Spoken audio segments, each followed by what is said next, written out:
Manufactured విట్నెస్లు. అంటే ఒక నేరంతో ఒక మనిషికి సంబంధం ఉండదు, కానీ ఏకంగా వీళ్ళకి సంబంధించిన ఒక వ్యక్తిని క్రియేట్ చేస్తున్నారు. ఆయన చేత ఆయనను అప్రూవర్ అంటున్నారు, ఆయన చేత ఇష్టం వచ్చిన మాటలు మాట్లాడిస్తున్నారు, ఒక ఎవిడెన్స్ మ్యానుఫ్యాక్చర్డ్ ఎవిడెన్స్ క్రియేట్ చేయిస్తున్నారు. ఆ మనిషితో ఈ మనిషి పేరు చెప్పిస్తున్నారు, ఈ మనిషిని ఇలా అరెస్ట్ చేస్తూ ఉన్నారు. ఇంతవరకు ఎప్పుడు హిస్టరీలో ఇటువంటి కార్యక్రమాలు ఎప్పుడు జరగల. ఒక తప్పుడు సాంప్రదాయానికి పెద్ద మనిషి చంద్రబాబు నాయుడు గారు ఈరోజు బీజం వేస్తూ ఉన్నాడు. ప్రతి నియోజకవర్గంలో కూడా పాత కేసులు ఏమేమి ఉన్నాయని చెప్పి తవ్వుతున్నారు.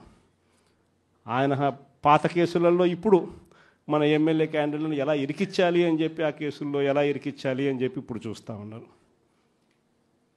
ఏ తప్పు జరగకపోయినా కూడా యాక్టివ్గా ఎవడైనా కార్పొరేటర్ ఉన్నా, ఎవడైనా ఎంపీటీసీ ఉన్నా, ఎవడైనా జెడ్పీటీసీ ఉన్నా, లేకపోతే ఎవరైనా లీడర్ ఉన్నా సరే విజిలెన్స్లో ఎలా ఇరికించాలా, తప్పుడు కేసు ఎలా పెట్టించాలా అనే సంస్కృతితోనే ఈరోజు పాలన సాగుతూ ఉంది.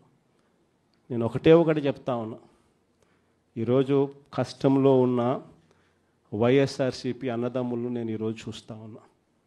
నేను మీ అందరికీ ఒకటే చెప్తా ఉన్నా, మీ అన్నగా, మీ తమ్ముడిగా, మీ బిడ్డగా ఒకటి చెప్తా ఉన్నా.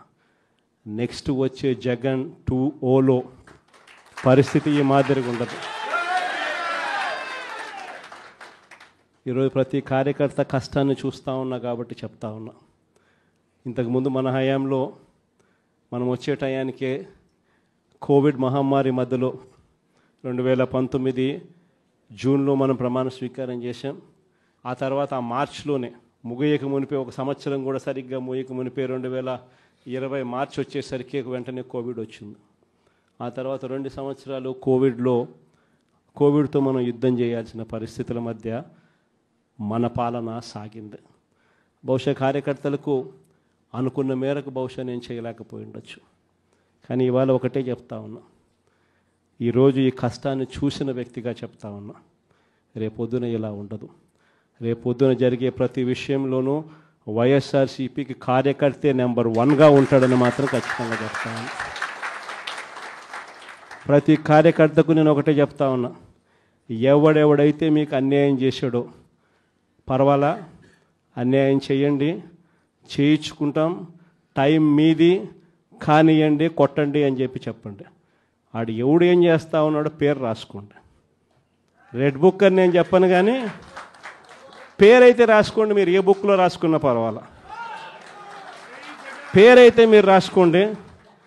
దాని తర్వాత మాత్రం అన్యాయం చేసినోనికి సినిమా మాత్రం మనం చూపిస్తామని చెప్తాను.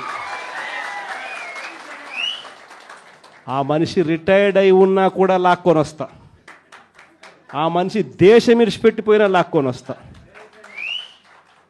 ఎవరిని వదిలిపెట్టేది ఉండదు. ఒక్కొక్కడికి మాత్రం సినిమా మాత్రం ఎలా చూపించానో అలా చూపిస్తామని మాత్రం చెప్తాను. ఖచ్చితంగా ఏదైతే నాటుతున్నారో, ఏదైతే ఇత్తుతున్నారో, ఇది రెండింతలు వీళ్ళకు పండే కార్యక్రమం కూడా జరుగుతుందని మాత్రం ప్రతి కార్యకర్తకు గట్టిగా చెప్పండి. Please subscribe .news